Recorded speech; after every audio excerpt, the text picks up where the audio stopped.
तुम्हारी कुछ आदतें हैं, उसको बदलोगे या नहीं? मैं बदलूंगा डेफिनेटली। हम क्या है ये हम समझते हैं, तुम क्या है वो तुम समझते हो। वो तो है, लेकिन साले जो उम्र उड़ा होगा मेरा और तुम्हारा। क्यों रूमर उड़ा होगा?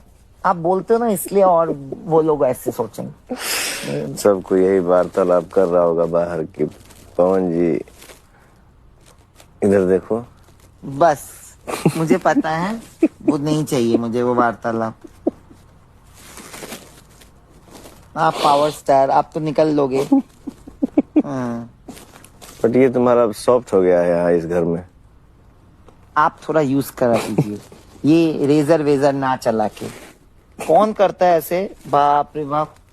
खूब सुंदर अगर क्लीन कर दिया जाए तुमको, नहीं, और साड़ी पहन लो तो। वही बताया अभी बकवास। सुन पहले बतिया सुनो ना यार, पूरा जिस हरकत करते हो